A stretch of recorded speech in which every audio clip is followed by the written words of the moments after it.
नमस्कार. ज्यांचंच आता आपण भाषण ऐकलं असे नरहरी झिरवळजी, भास्कर बगरेजी, श्रीराम शेटेजी, त्याच्यानंतर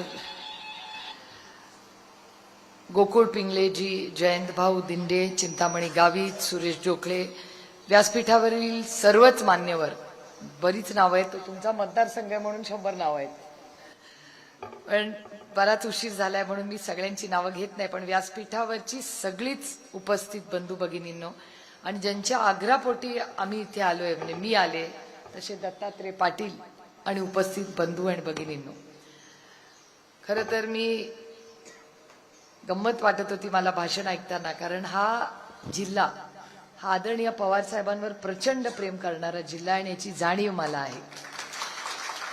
साहेबांच्या सगळ्या संघर्षाच्या काळात साहेबांनी नेहमीच ज्या ज्या जिल्ह्यांनी त्यांना साथ दिली त्याच्यामधला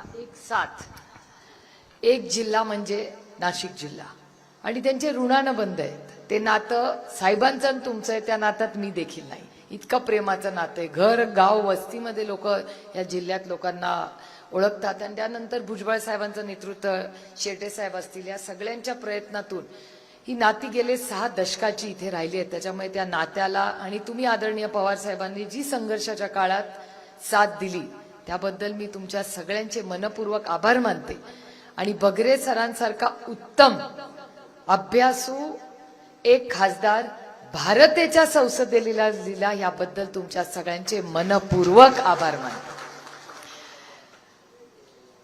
आता 2-3 गोष्टी मला गमतीच्या, आता माझा पण स्वभाव थोडा तसा आहे, त्याच्यामुळे मला जरा गंमत जम्मत करायला आवडते. त्याच्यानंतर मला आता 2 गोष्टी बोलले झिरवळ साहेब, त्याची मला गंमत वाटली. 3 गोष्टी खरं. आणि त्या गोष्टीत ते असं मगाशी म्हणाले की सर्व पक्षीय कार्यक्रम केला असता तर त्यांना जास्त मजा झाली असती. झिरवळ साहेब, प्रॉब्लेम असा आहे की तुम्ही आम्हाला पक्ष समजत नाही आणि आम्ही तुम्हाला पक्ष समजत नाही. लढाई कोर्टात चालू आहे, त्याच्यामुळे प्रॉब्लेम असा आहे. आणि जसे माझे वडिलांचे गुण आहेत ना माझ्यात, माझ्या आईचे पण गुण आहेत माझ्यात.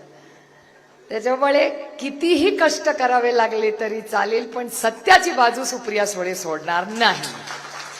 कष्टांची पराकाष्ठा करू, बसलं तर विरोधा पक्षात बसू, पण चुकीची गोष्ट आणि अन्यायाच्या विरोधात कधी झुकणार नाही. सुप्रिया सुले की सबसे बड़ी ताकत मेरी ईमानदारी है, हे मी आवर्जून सांगू शकते. त्याच्यामुळे मला काय कधी तसं वाटत नाही. याचं कारण असं की मला नाही त्या ब्रिज आणि मेट्रोमध्ये प्रेम. एखादा रस्ता उशिरा झाला, विकास काय असतो, माझा आयडिया ऑफ विकास आणि ह्या सरकारचा आयडिया ऑफ विकास मध्ये खूप अंतर आहे. ह्यांना वाटतं रस्ते केले, मेट्रो गेली, मोठे कॉन्ट्रॅक्टरांकडे गाडी नाही, विमान आलं की देशाचा विकास झाला. देशाचा विकास त्याच्यातून होत नाही. तेव्हा ह्या इथे बसलेल्या आहेत ना, ह्या महिलेची जेव्हा काचेची बांगडी एक सोन्याची होईल ना, त्याला मी विकास म्हणते. जेव्हा इथे शेतकरी जो बसतो त्याच्या कांद्याला जेव्हा भाव येतो आणि पवार साहेब ताकदीने पार्लमेंटमध्ये म्हणतात की ओ करा माझा विरोध. भारतीय जनता पक्षाने 10 वर्ष सलग आदरणीय पवार साहेबांचा विरोध केला आणि साहेब म्हणायचे द्या माझ्या विरोधात घोषणा, पण मी कांद्याचा भाव पडू देणार नाही नाही नाही. आता जरा कांद्याचा भाव झाला की आमचे बगरे सरांचा मूड खराब असतो. बगरे सर येतात, मला कांद्यावर बोलायचं. म्हटलं अहो सगळेच खासदारांना बोलायचंय. नाही, माझ्या कांद्याचा भाव पडलाय, मला भाषण करायचंय. तुम्हाला विचारा, दर सेशनला एक तरी कांद्याचा भाव पडला ना पडला, थोडा कमी जास्त, मग ते पियुष गोयलला गाठ. मी तुम्हाला सांगते, खासदार एक अतिशय सुसंस्कृत खासदार तुम्ही निवडून दिलेला आहे. लढाई तो होती रहेगी. आमचे वैचारिक मतभेद सगळ्यांची आहेत, वैयक्तिक मतभेद कुणाशी नाही, माझे तर कुणाचीच नाही. झिरवळ साहेबांची मैत्री भारतीय जनता पक्षाची जितकी नसेल त्याच्याहून जास्ती माझे कौटुंबिक संबंध असतील तिकडे, पण कौटुंबिक संबंध अंदर काय म्हणतात त्याला, उमऱ्याच्या आत. उमऱ्याच्या बाहेर मग आपली तलवार ऑलवेज रेडी. आपला विचार तिथे बाहेर. घरी या, स्वागत करू, आदर करू, सगळं करू, सगळी नाती जपू. आणि माझ्याशिवाय नाती जपायला कोणाला ताकद नाही, एवढं ताकदीने म्हणून. ते आम्ही महिलांमध्ये तो गुणच आहे. आपल्याला सहन का हो वहिनी बसल्यात बिचाऱ्या येतात दिल्लीला, बिचाऱ्या बरं नव्हतं तरी फरफडत होते आमचे भाऊ तिकडे वहिनींना. आमच्या वहिनी आल्या होत्या, मग डॉक्टरकडे नेलं, नवऱ्याचं सगळं व्यवस्थित कर्तव्य केलं. आज वहिनी एकदम बेस्ट दिसत आहे तिथे आल्यावर, मला किती आनंद वाटतो त्यांच्याकडे. पण खरंच या सगळ्या महिला आहेत ना, या सगळ्या कष्ट करणाऱ्या आहेत, सहन करणाऱ्या आहेत. त्याचे पण सहन करायला पण एक परिसीमा असते. जेव्हा तुम्ही डायरेक्ट हल्ला आमच्या शेतकऱ्यावर करला ना तर नाही चलेगा. आता इथे या भागामध्ये सगळ्या अनेक प्रक्रिया करता तुम्ही शेतीवर अनेक प्रोडक्ट्स आहेत. कुठलं चांगलं वाईट ह्याच्यात मी पडत नाही. पण मला एक सांगा, आता जो मी हा थोडासा वेगळा विषय बोलतेय, शेटे साहेब तुम्हाला ह्याच्यात जातीने लक्ष घालावं लागेल, कारण का भगरे साहेब लक्ष घालताय. आता तुम्हाला असं वाटतंय ट्रम्प काय बोलतोय माझ्या आयुष्यात काय फरक पडणार आहे? तुमच्या आयुष्यात पिंपळगावमध्ये, खेडगावमध्ये जो निर्णय तिथे ट्रम्प घेतील त्याचा तुमच्या आणि माझ्या दैनंदिन आयुष्यात फरक पडणार आहे. आपली द्राक्ष जाणार का नाही, तुमच्या वायनरी चालणार का नाही, हे सगळं, किंवा तिथला माल इथे येणार का नाही, हे सगळं. इतके वर्ष 70 साल में तुमने क्या किया, मला प्रश्न विचारतात ना भारतीय जनता पक्ष, मी त्या मला उत्तर देते. 70 वर्षात त्या अमेरिकेला एकही शेतीच्या दातात पाऊल ठेवलं नाही. हे 70 वर्षात आम्ही काँग्रेस पक्षाने केलंय. कधी नाही येऊ दिला अमेरिकेला. का आता सगळी गप आहेत? ते ट्रम्प रोज येत आहे म्हणते मीच थांबवला तुमचं युद्ध, मीच थांबवलं तुमचं युद्ध. इथून एक तरी उत्तर जातं का? अरे सब कुछ पता है मुझे. पण हे माझा स्वभाव तुमच्यासारखा आहे, सगळं पोटातलं ओठात आणायचं नसतं. फुर्सत से कभी बघाऊंगी जब वक्त आएगा की कसं थांबलं. अरे ठीक आहे, आता सत्ता असेल त्यांची, पण हम भी किसी से कम नाही. नंबरनी कमी असू पण इमानदार जास्त होत आणि आमच्या विचाराशी निश्चयने राहतो आम्ही. याचं कारण तुम्ही बघा, 300 खासदार उतरले होते की नाही रस्ता? कुठल्या चॅनलनी दुसरं काय दाखवलं का? कुणासाठी उतरलो होतो आम्ही? फक्त आमचं काम नाहीये त्याच्यात, आम्ही आलोय निवडून. का उतरलो होतो आम्ही? कारण काय लोकशाही टिकलीच पाहिजे या जगात. तुम्ही नाही आम्हाला भीती दाखवू शकत. क्या कर लोगे? जेलमध्ये टाकेल, फाशी द्याल, पुढे काय कराल? विचारचा आमचा थांबू शकत नाही तुम्ही. त्यामुळे ही लढाई वैयक्तिक नाहीच आहे, ही लढाई वैचारिक आहे. आमच्या शेतीमालाला भाव मिळालाच पाहिजे. आम्हाला मोकळा श्वास घ्यायचा अधिकार भारतरत्न डॉक्टर बाबासाहेब आंबेडकरांनी दिला पाहिजे. या देशात जे योग्य असेल ते मी बोलणार, आणि ते जर तुम्हाला मान्य नसेल आणि तो गुन्हा असेल, तो गुन्हा मला मान्य आहे, करा मला अटक. आहे इथे पोलीस. कशासाठी चाललंय इथे? आपण आता शाहू फुले आंबेडकरांचा विचार म्हणताना कुणामुळे मी इथे उभी आहे? जर या फुले दाम्पत्याने जर त्यांच्या भगिनींना, सावित्रीबाईंना शिकवलं नसतं तर सुप्रिया सुळे शिकली असती का? इथे भाषण केलं असतं का? काल मी एका चॅनलवर भाषण ऐकत होते. एक बाबा म्हणत होता, पवार साहेब महिलांच्या विरोधात आहेत. मी कपाळाला हातच मारला. म्हटलं टीका करायची तर जरा अभ्यास करून तर कर बाबा. 50 वर्षापूर्वी, थोडंसं वय चोरतीये, पण 50 वर्षापूर्वी ज्या माणसाने एका मुलीवर ऑपरेशन स्वतःच केलं, माझ्या आईचं नाही केलं, याला पुरोगामी विचार म्हणतात का? तुमच्या बुरसटलेल्या याला विचारी म्हणतात. अहो, लढाई होत राहील. जिरवाळ साहेब तुम्ही आहात तिथे लढा, आम्ही तुमच्या विरोधात लढाई. पण एका सशक्त लोकशाहीमध्ये जसं तुम्हाला अधिकार आहे तुम्ही केलेल्या कामाचा सांगायचा, आम्हालाही अधिकार आहे ना तुम्हाला कांद्याचा भाव मागायला. तो तुम्हालाही आहे. तुम्ही तुमचं काम चांगलं सांगा. आम्ही विरोधक म्हणून, सशक्त विरोधक म्हणून काम करू. मला काही चिंता वाटत नाही. आणि मी तुम्हाला सांगते, दिल्लीमध्ये विरोधकांची कामं जास्त होतात, कारण का ते म्हणजे येऊन परत बडबड करत बसणार पार्लमेंटमध्ये. मग आपला नेता आपल्याला रागवणारी सारखीच का लढते? विचारा सर, इथे बसलेत, तुमच्या इथे काय परिस्थिती आहे माहिती नाही, पण जल जीवन मिशन मध्ये माझा आरोप आहे हा, आणि रेकॉर्ड करून ठेवा. कारण का आता इथे नाशिकचे लोक जरा काय बोलले की केस करतात. मला काही केसची भीती वाटत नाही. करा केस. अब्रू नुकसानीचा दावा लावा. कसली अब्रू? तुम्ही खेळत होता पत्ते, काय मी खेळत होते कामावर पत्ते? म्हणजे गुन्हा मीच करायचा, कामावर पत्ते मीच खेळायचे, आणि मीच म्हणायचो ताई कसं काय अब्रू काढली माझी? अरे मामी नाही काढली बाबा, तुझ्या मागे जो तुझ्याच विचाराचा माणूस बसला होता त्यांनी तुझी अब्रू काढली, मी नाही काढली. तुम्ही विचार करा. आता तुम्ही इथे बसलाय, तो बाबा तुमच्या मागचाच काढणार ना व्हिडिओ. आता तुम्ही बसता, आता मी सांगते आम्ही कसे बसतो, वगैरे सर वगैरे आम्ही सगळे ह्या बाजूला, आणि ते भारतीय जनता पक्ष आणि त्यांचे मित्र पक्ष समोर. आता मी पत्ते बित्ते खेळत नाही, मी घरी पण खेळत नाही, मला वेळच नसतो. पण जो कोणी व्यक्ती आमच्या बाजूचा म्हणूया तो पत्ते खेळायला लागला तर काय समोरचा व्हिडिओ काढणार आहे का? मागचाच काढला ना. मग तुमचा कार्यक्रम आम्ही केला का तुमच्याच माणसाने केला? मग अब्रू नुकसानीचा दाबा माझ्या रोहितवर टाकायचा का जो काढला त्याच्यावर टाकायचा? अरे कुछ कर बरं आहे की का? बरोबर बोलते का? पटतंय की नाही? जी आता इथे पत्ते खेळत बसल्या ती मागची बाईला धरा. माझी काय चूक त्याच्यात? मी समोरून भाषण करते आणि मी सुप्रिया सुळे, जो वार करूंगी सामने से करूंगी, पीछे से नहीं करूंगी, कभी नहीं. जे बोलायचंय डंके की चोट पे बोला. आपल्या मागे ना ईडी ना सीबीआय ना भानगडी. खाली हात आहे और खाली हात जाएंगे. काय करायचंय आपल्याला? आणि मला एका माणसाने चांगली गोष्ट सांगितली. त्यांनी मला विचारलं, अंबानी कसली कोशिंबीर खाता हो? काकडीचीच खात असतील. तू कशी खाते? म्हणलं काकडीचीच.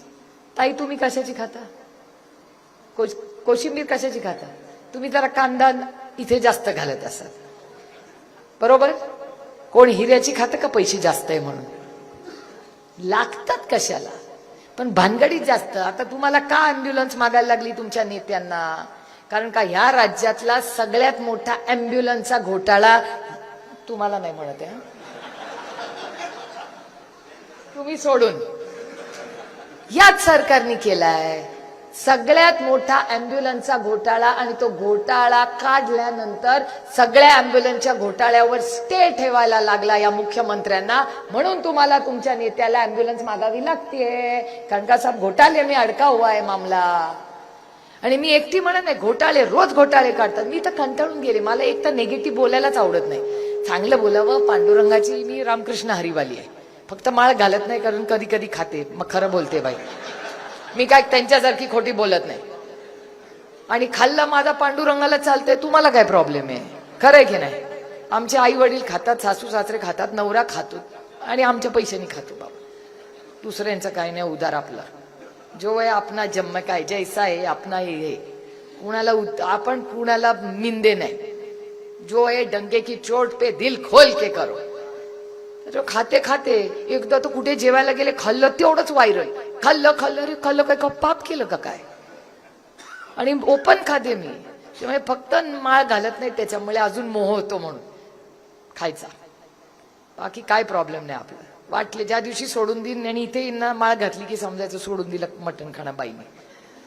पण मी खरंच खूप जबाबदारीने सांगते की काय चाललंय या राज्यात, कशावर चर्चा करतो आपण. तुम्ही आदरणीय पवार, मी चव्हाण साहेबांचं नाव घेताना मग चव्हाण साहेबांची भाषणं कधीतरी काढून बघा. किती मोठे नेते ह्या जिल्ह्यांनी देऊन गेलेत ह्या राज्यात. आता कशावर आपण चर्चा करतो? कबूतर, कुत्रे, काय हरकत नाही, चर्चा करा, पण 5 दिवसावर करा. कधी कर्जमाफीवर उत्तर मिळेल का मला? ह्याच तुम्ही परत ऐकू नका माझं भाषण. तुम्हाला ह्या राज्याचे मुख्यमंत्री म्हणले होते की सत्तेमध्ये आल्यावर सरसकट कर्जमाफी केली, आणि मी म्हणलं होतं झूठ बोले नाही होगा. झालं का नाही? झाली का कर्जमाफी? एवढा ओला दुष्काळ झालाय. फक्त बगरे सर आणि राष्ट्रवादी काँग्रेस पार्टी, शरदचंद्र पवार गटातला प्रत्येक खासदार अमित शहाना जाऊन भेटला आणि म्हणला की आमच्या महाराष्ट्रात ओला दुष्काळ झालाय, ओला दुष्काळ जाहीर करा आणि सरसकट कर्जमाफी करा. तुम्ही सहकार चळवळीचे आज अध्यक्ष आहात, या देशाचे मंत्री आहात. कोण गेलं? दुसरं कोण गेलंय अमित शहाकडे?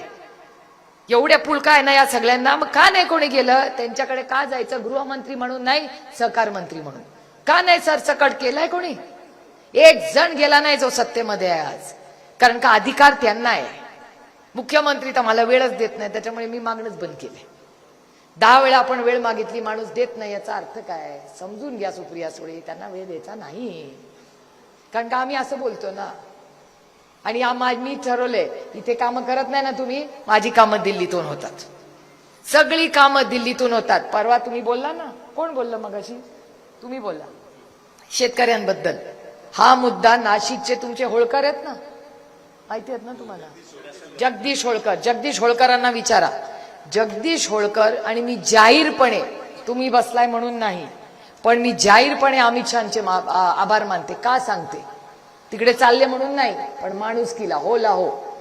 त्या दिवशी आम्ही सगळे गेलो, मी वेळ मागितली होती, अमित शहानी वेळ दिली आणि मला म्हणाले की काय काम आहे सुप्रिया? म्हटलं माझे खासदार पण बरोबर आहेत आणि नाशिकचे काही शेतकरी आहेत, त्यांची अपॉइंटमेंट नव्हती, तुम्ही 5 मिनिटं देऊ शकाल का मला? ते म्हणले हो ये, तुला वेळ ठेवलाच आहे, पाहिजे त्याला घेऊन ये. एवढा देशाचे होम मिनिस्टर आहेत, तेवढा त्यांनी पण माझ्यावर विश्वास ठेवलाय. याचं कारण असं, ऑपरेशन सिंदूरमध्ये जरी विरोधातले असले तरी विरोधातले आम्हाला सगळ्यांना परदेशात पाठवलं. भारताची बाजू मांडायला आम्ही सगळे विरोधातले गेलोय आणि तेव्हा देशासाठी एक झालो आम्ही. बघा, जे आदरणीय पवार साहेबांनी पहिल्या दिवशी सांगितलं की देश पहिला, मग राज्य, मग पक्ष आणि मग कुटुंब. देशासाठी आम्ही केलं, स्वतःसाठी नाही केलं. देश पहिला. मग आम्ही सगळे गेलो, उदो केला सरकारचा परदेशी आणि परत आलो. पण हे करत असताना अमित शहांना मी बाईंना भेटायला गेले तेव्हा योगायोगाने मला पार्लमेंटमध्ये जगदीश होळकर, आणि जगदीश होळकर माझ्या वडिलांना चांगले ओळखतात, पण माझी ओळख करून कोणी दिली? द ग्रेट बगरे सरांनी. मी त्यांना एवढं ओळखत नव्हते. बगरे सरांमध्ये ओळख झाली. बगरे सर त्यांना घेऊन फिरत होते त्या पार्लमेंटमध्ये. अरे आमच्या कांद्याला भाव द्या, आमच्या द्राक्षाला भाव द्या. आम्ही अमित भाईंकडे गेलो आणि त्यांनी विषय सांगितला, जगदीश होळकरांनी आणि बगरे सरांनी, की असा असा प्रॉब्लेम आहे, शेतकऱ्यांचा आहे. ते म्हणले मला पूर्णपणे मान्य आहे. ती नोट आम्ही अमित भाई शहांना पाठवली आहे. त्याच्यामुळे त्यांना माहिती नव्हतं की असं असं होतंय. आणि ते फक्त बगरे सर, म्हणजे मी इथे उभे किंवा आम्ही एकत्र काम करतो नाही, अच्छे को अच्छा बोलना चाहिए. फक्त बगरे सरांमुळे आज जगदीश होळकर अमित भाई शहांकडे पोचले आणि ह्या भागाच्या शेतकऱ्यांची जी नोट तुम्हाला जी मिळत नाहीत आता पैसे, ती फक्त आणि फक्त बगरे सरांमुळे आज दिल्लीला पोचलेली आहे. हे तुमचं कर्तृत्व आहे की तुम्ही चांगल्या माणसाला निवडून दिलं. असेच खासदाराचं काम काय असतं? काही कौतुक नाही त्याच्यात. ह्याच्यासाठी तर आम्ही निवडून जातो दोघं. त्यामुळे ही जी शेताची परिस्थिती आहे, शेतीची परिस्थिती अतिशय गंभीर आहे. शेतकरी अडचणीत आहे का? आहे. आता काय व्यवहार हे सरकार करतंय केंद्रात माहिती नाही. म्हणतायत शेतकऱ्यांसाठी आम्ही नक्की लक्ष घालू. आम्ही तर ठरवलं आम्ही ताकदीने लढणार. अमेरिकेतलं दूध नाही, पाणी नाही, कुछ नाही. या देशात काहीही आम्ही येऊ देणार नाही. आणि एकीकडे जर तुम्ही आत्मनिर्भर म्हणताय तर आत्मनिर्भर भारत झालाच पाहिजे. पण आधीपासूनच जेव्हा परदेशात सामान जात होतं ते सामान गेलंच पाहिजे. आपले द्राक्ष, आपली जे काय तुमचे प्रोडक्ट्स असतील ते सगळे ह्या देशातही विकले जातील आणि परदेशातही जातील. ह्याच्यासाठी जी काही यंत्रणा उभी करेल. अरे सगळ्यात मोठं इथे तुमचं सक्सेस स्टोरी आहे ना सह्याद्री. कशाला लांब जायला पाहिजे? सह्याद्री फार्म सारखं किती सुंदर उदाहरण आहे आपल्याला सांगा. देशातून लोक बघायला येतात तिथे. मी स्वतः किती वेळा येते तिथे. पिंपळगावला तर येतेच येते. आधी सगळे एकत्र होतो तेव्हा जास्त यायचे. मग अशी बगरे साहेबांनी जाताना एक अरे बापरे, हे कुठे आले?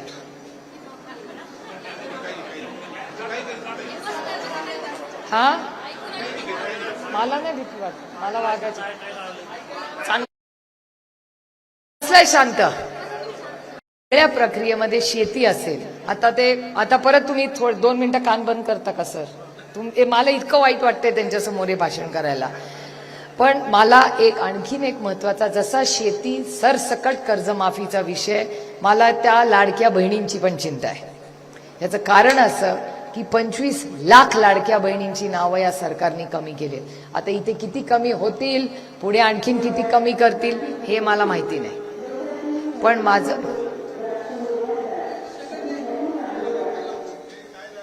पण माझी सगळ्यांना विनंती आहे आणि माझी तुम्हाला मनापासून विनंती आहे, जिरवळ साहेब आपण कॅबिनेट मंत्री आहात, आपण कॅबिनेटमध्ये ताकदीने याचा विरोध केला पाहिजे. मी स्वतः ही स्कीम येत होती तेव्हा सगळ्यांना सांगत होते की तुम्ही बिलकुल या, अरे बापरे माझा कॅमेरामॅन बिचारा घाबरलाय, तो मुंबईचा आहे, तो जीव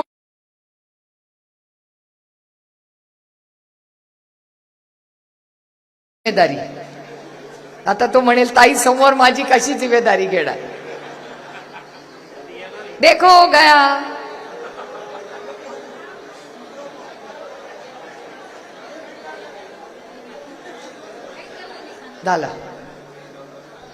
झालं सेटल.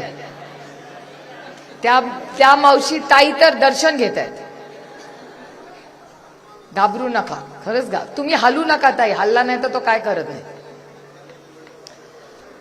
माझी विनंती आहे या सरकारला की तुम्ही लाडकी बहीण योजनेमध्ये स्कीम केली तेव्हाच मी म्हणत होते की राज्य आर्थिक अडचणीत आहे, तर मी लक्ष घाला.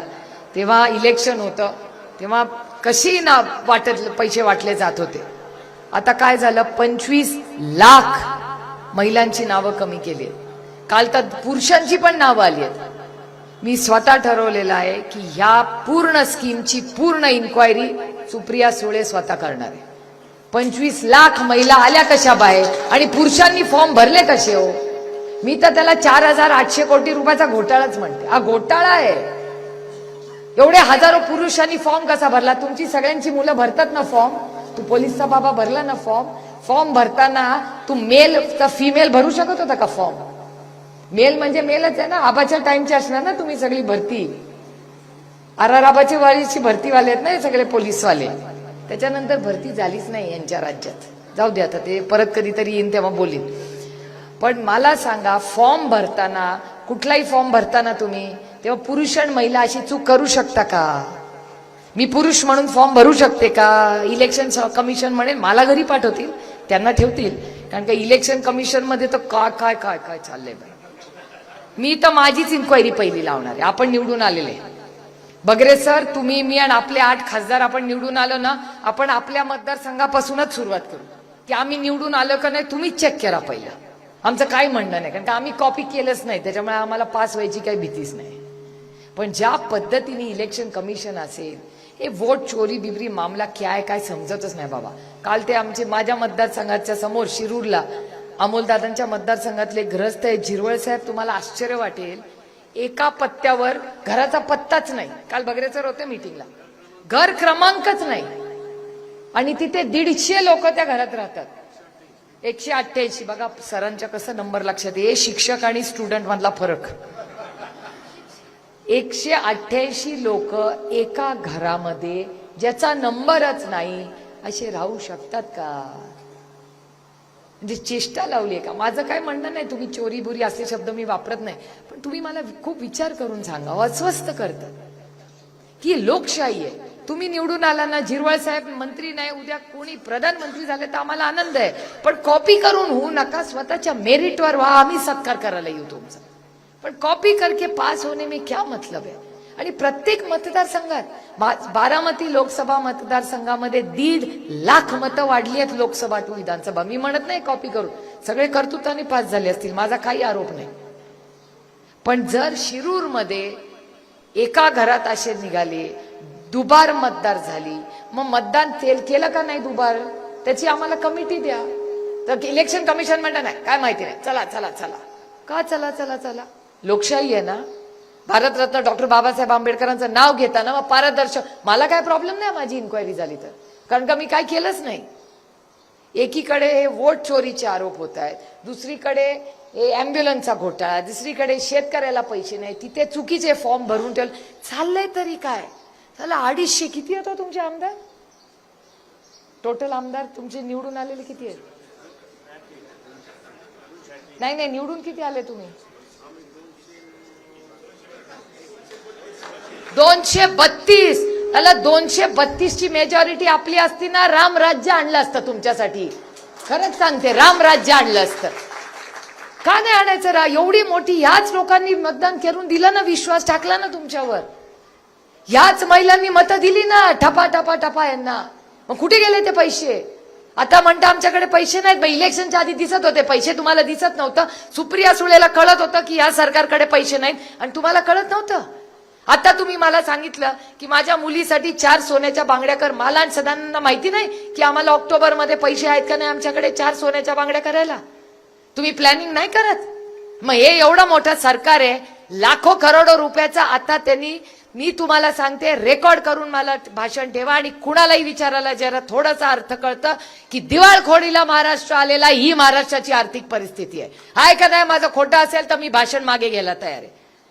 राज्य दिवाळखोरीला निघाले, वाटतील तसे पैसे वाटतायत, लोकांना त्रास देत आहेत, शेतकऱ्यांना पैसे देत नाही, महिलांना फसवत. लावलंय तरी काय? अहो, छत्रपतींचा महाराष्ट्र आहे, शाहू फुले आंबेडकरांचा महाराष्ट्र आहे. कधीतरी आपल्या विचाराशी ठेवा. हो, ह्याला उत्तर द्यायचंय पांडुरंगाला कधीतरी. बाज झाली या राज्यातली फसवा फसवी. आणि मग आम्ही काय बोललो? तर नोटीस पाठवा. पाठवा नोटीस, काय घाबरत नाही. आमच्या रोहितला तर सारख्या नोटीस येतात, पण ते आमचं घाबरतच नाही. त्याच्यामुळे मी तर म्हणते, आत्या म्हणून नको, पास आता पास. आत्या इट्स ओके. ओके तो ओके बाबा. आता काय, मी आपलं त्याच्या बायकोला फोन करते, कुंती बरी आहेस ना? ती म्हणली हो आत्या मी बरी आहे. आत्या म्हणून कर्तव्य तर करायला पाहिजे. आजची तर नोटीस तुमच्या पेपरला चालली आहे पत्ते घेताना पकडला, अरे चोरी ना चोरी ऊपर से सीना चोरी, म्हणजे करायचा गुण तुम्ही आणि केस आमच्यावर, वा वा वा. पत्ते तुम्ही खेळायचे आणि नोटीस मला पाठवायची आणि आम्ही कोर्टाच्या फेऱ्या मारायच्या, का? तुम्ही सत्तेत आहात म्हणून. बॉस ऐसा नहीं चलेगा. वो जमाना था, जमाना है. कष्टांची कष्ट करू, लढू, शेवटच्या माणसापर्यंत जाऊ, पण आमचं सत्य सत्य. मी भुजबळ साहेबांचं स्टेटमेंट मी कधी आयुष्य विसरणार नाही.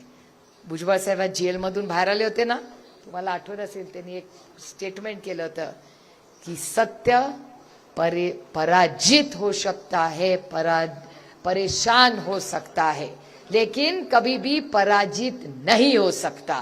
त्याच्यामुळे आम्ही सत्याच्या बाजूनी आहोत. त्याच्यामुळे आम्ही परेशान करा, पण आम्ही परेशान होतच नाही, तो भाग वेगळा.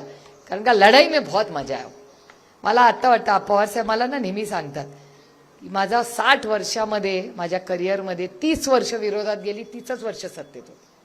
योगायोगाने 30 वर्ष सत्तेत असताना खूप चांगले निर्णय घेतले त्यांनी. मगाशी तुम्ही म्हणला तुमच्या मिसेस जिल्हा परिषदच्या अध्यक्ष झाला, कोणी घेतला तो निर्णय? तुमच्या सगळ्यांच्या आशीर्वादामुळे तो पवार साहेब निर्णय घेऊ शकले. तुमच्या आशीर्वादाने मुख्यमंत्री 1 नाही 4 वेळा झाले. तुमचा आशीर्वाद आहे. आजही जे फिरतात ना सगळीकडे, तुम्हीच त्यांचा टॉनिक आहात. तो डॉक्टर काय कामाचा नाही, तुम्हीच त्यांचे टॉनिक आहात. डॉक्टर पण मला म्हणतो, तुम्ही मगाशी म्हणला साहेबांना लागलं तरी ते फिरले, कारण का ते औषधाने बरे होत नाही. ते तुमचे चेहरे बघितलेच की साहेब बरे होतात. कांद्याचा भाव वाढला, साहेबांचा मूड चांगला. दुधाला भाव आला, मूड चांगला. त्यामुळे हे सगळं नाती नाही, आम्ही लोकप्रतिनिधी आहोत. सत्ता पुढे मागे पोलीस, वो जमाना गया, वो जमाना था. आम्ही तुमची सेवा करण्यासाठी तुमचे लोकप्रतिनिधी म्हणून, तुमचा आवाज म्हणून दिल्लीला जातो. तुम्ही आदेश करा आणि त्याप्रमाणे हा राज्य आणि देश चालेल. घाबरू नका कुणाला. आपण मराठी माणसं आहोत. तुम्ही छत्रपतींचं नाव घेताना, शाहू फुले आंबेडकरांचं नाव घेताना, आजपर्यंत महाराष्ट्र, आजपर्यंत म्हणजे आत्ताची परिस्थिती वेगळी आहे, ह्याच्या आधी कधीही दिल्ली समोर महाराष्ट्र न झुका है न झुकेगा. हा बदल आपल्याला करायचा. त्यामुळे आज जी हालत महाराष्ट्राची आहे ना, ही दुर्दैवी आहे. त्याच्यात बदल घडवायचा आहे. कारण का मी जरा कॉम्पिटिटिव्ह आहे बाय नेचर. मला नेहमी असं वाटतं की माझ्या राज्याचं नाव प्रत्येक गोष्टीत 1 नंबरलाच देशात असलं पाहिजे. आता कशात 1 नंबर आहे आपण? कशातच नाही.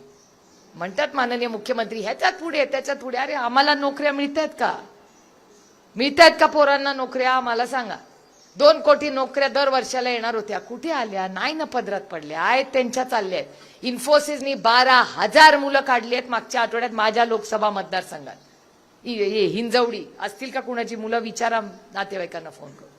खूप अडचणीत आहे, संघर्षाचा काळ आहे. आणि म्हणून मी झिरवळ साहेब तुम्हाला विनंती करते, पुढच्या वेळेस कॅबिनेटमध्ये जाल ना तर सांगा या सरकारला, आमच्या वतीने सांगा, आमचं दुःख सांगा. कारण का हे इनकमिंग बंद आहे या सरकारचं. हे सक्त आउटगोईंग चालू असतं. लोकांच्या सुखदुःखात नसतं हे सरकार. हे फक्त मोठे कॉन्ट्रॅक्टर, छोटे कॉन्ट्रॅक्टरचा यांचा काय संबंधच नाही. जल जीवन मिशन मध्ये काय झालं या राज्यात कोणीतरी सांगावं. तुमच्या गावात झालेत का चांगल्या दर्जाची कामं? पूर्ण झालंय का जल जीवन मिशन? हे इन्क्वायरी किती मागितल्या तुम्ही CR पाटलांकडे? विचारा यांना. जल जीवन मिशन मध्ये प्रॉब्लेम, रस्त्यामध्ये खड्डे, आज तर कंबर धरतच पोचते नाशिकला. किती रस्ता खराब झालाय, मला काय गरज आहे का त्याची? मग मोठा समृद्धी मार्ग झाला, पण माझ्या गावाचे खड्डे नाही ना. किती वेळा मी वर्षातून 4 वेळा समृद्धी मार्ग काढणार आणि माझ्या गावाचा रस्ता रोज फिरणार. मग समृद्धी मार्ग पहिला का गावाचा रस्ता पहिला? मग कुणासाठी हे मोठे मोठे रस्ते करताय? मुंबईमध्ये एवढे मोठे रस्ते झाले, अरे सामान्य माणूस अजून त्याच ट्रेनमध्ये धक्के खातोय. त्यामुळे या सरकारचं जे विजन आहे कळत नाही. हा पहिलं सरकार असेल जिथे शेतकरी आत्महत्या दर 3 तासाला होतात. तुमच्याच कॅबिनेटमध्ये मकरंदाबा बसतात ना, त्या मकरंदाबाचं स्टेटमेंट आहे, दर 3 तासाला ह्या महाराष्ट्रात जानेवारी महिन्यापासून आतापर्यंत दर 3 तासाला 1 शेतकरी आत्महत्या करतो. विचार करा. ज्यांनी जल जीवन मिशनची कामं केली त्यांनी आत्महत्या केल्या. त्याच्यानंतर शिक्षकांनी आत्महत्या केल्या. जेव्हा 5,000 शिक्षक महाराष्ट्राचे मुंबईला उतरले, रोहित, मी आणि आदरणीय पवार साहेब गेले. ज्या वेळेस पवार साहेब गेले 1 तासाने मुख्यमंत्र्यांनी त्यांना बोलून घेतलं. अरे मग दरवेळीच पवार साहेब उतरल्याशिवाय आम्हाला न्यायच मिळणार नाही या राज्यात. मग कशासाठी 226 लोक निवडून आलाय तुम्ही? मग पवार साहेबांना चालू दे ना राज्य, तुमच्याच्याने होत नसेल तर. सारखं त्यांनीच निर्णय घ्यायचा प्रत्येक गोष्टीचा. 226 आमदार येतो. माझी लढाई यांच्याशी कुणाचीच नाही. त्यांना जे योग्य वाटलं त्यांनी ते केलं, जरूर करावं. तुम्हाला शुभेच्छा आहेत माझ्या. पण माझी लढाई वैचारिक लढाई आहे. मगाशी ते म्हणताना म्हणाले एक गोष्ट, आणि त्याचं उत्तर देऊन मी माझं भाषण संपवणार आहे. ते भगरे सरांना म्हणाले की तुम्ही माझं नाव घेतलं असतं तर मला जास्त आनंद झाला असता. आणि जुळवून घ्या. जुळवून ना झिरवळ साहेब, दोन्ही बाजूनी घ्यायचं असतं. नातं दोन्ही बाजूनी चालतं, एका बाजूनी नाही चालत. नवरा बायकोला पण ना सायकल दोन्ही सायकलनी, दोन्ही यांनी चालते. नवरा बायको एक दोन्ही भागांनीच जुळून घ्यायचं असतं, मगच संसार चालतो. मी किती नवऱ्याला म्हणलं अरे नांदूया नांदूया नांदूया, नवरा नांदायला तयारच नसेल तर काय करणार. आणि सकाळी नवरा म्हणतो नांदतो, दुपारी भलतच काहीतरी करतो, संध्याकाळी आल्यावर म्हणतो विचार करतो. असं नाही नांदत, गयावं जमाना. त्याच्यामुळे जर नांदायचं असेल तर दोन्ही बाजूनी नांदावं लागतं. लग्न नवरा बायकोनी चालतं, नातं दोन्ही बाजूनी चालतं, सायकल दोन्ही चाकानी चालते. एक सायकल चालत नाही, एक चाकाची ती सर्कसमध्येच असते, घरी नसते. आणि सुप्रिया सुळे वास्तवतेत जगते. नाती जपायची असते ना, जातं तोडणं सगळ्यात सोपं असतं, नातं जोडून ठेवणं त्याच्यातच गंमत असते. आणि शेवटी तीच असतात. किती सत्ता असू दे, किती पैसा असू दे, शेवटी माणसंच लागतात. लग्न करा, माणसं, घरात कोण नाही झालं तरी माणसं. त्याच्यामुळे आपली ताकद हे तुमच्या डोळ्यातलं माझ्यावरचं आणि माझ्या कुटुंबावरचं आणि संघटनेवरचं प्रेम आणि विश्वास आहे. एक वेळ प्रेम कमी झालं तरी चालेल, पण विश्वास कमी होऊ देणार नाही. हा शब्द मी तुम्हाला आज देते. आमच्याकडे काय द्यायला तुम्हाला नाही, ॲम्ब्युलन्स आहे ना, रस्ता आहे ना, काय. एवढं एक सांगते की दिल्लीमध्ये हा इमानदार माणूस तुम्ही दिलाय. तुमचे प्रत्येक प्रश्न नुसते मांडणार नाही, सोडवून देऊ. तुमच्या शेतकऱ्यांना जोपर्यंत इथे तुम्ही म्हणाल तसं त्याला त्याचं बँकेतून मान सन्मान मिळत नाही, तोपर्यंत भगरे सर, सुप्रिया सुळे आणि राष्ट्रवादी काँग्रेसचा प्रत्येक कार्यकर्ता हा लढत राहील, झडत राहील आणि तुम्हाला न्याय मिळून देईल. शेवटचा मुद्दा सांगते परत एक, बँकेचं मर्जिंग या सरकारला आणखीन करायचंय. IDBI आणि त्याचा आम्ही ताकदीने विरोध करतोय. सगळ्या या DCC बँका, या सगळ्या बँका जगल्या पाहिजे, टिकल्या पाहिजेत. आम्हाला काचेच्या ऑफिसमध्ये आम्हाला नको. आम्ही आमच्या बँकेत गेल्यावर आम्हाला मराठी बोलणारा, ज्याला शेती समजतं असं आम्हाला तिथे बँकवाला पाहिजे. त्याच्यामुळे या बँकिंग मर्जिंग, ज्या चांगल्या बँका आहेत त्या आम्ही मर्ज होऊ देणार नाही. ज्या अडचणीत त्या जरूर करा मर्ज, पण ज्या प्रॉफिट मधल्या बँका आहेत त्या आम्ही मर्ज होऊ देणार नाही. कारण का, शेवटी ती शेवट हे लखपती दिदी वगैरे भाषणापुरतं ठीक आहे. हो, तुम्हाला मिळाले का लखपती दिदी? मग एवढ्या मोठ्या गाड्या आणायच्या, भरून भरून तुम्हाला बसेसमध्ये न्यायचं. लखपती व्हाल तेव्हा द्याल ना. त्याच्यामुळे आता लक्षात ठेवा की सगळी येतील, मोठी मोठी स्वप्न दाखवतील, पण ती स्वप्न पूर्ण करणारा खरा कोण आहे हे स्वतः विचार करून मत. ज्याला पाहिजे त्याच्याबरोबर उभं राहा, माझं काय म्हणणं नसतं. पण एक लक्षात ठेवा, मी नेहमी सगळ्यांना, मी कधी कधी विचारते ते झालं, ती इमानदारी आपली ताकद आहे, त्याचा उपयोग आहे का? हो, उपयोग खूप मोठा आहे. मी कशी असले ना तरी मला ड्रायव्हर इमानदारच हवाय, मला नवरा पण इमानदारच हवाय, माझी मुलं पण इमानदारच हवी आहे, तो कॅमेरामन पण इमानदार हवाय.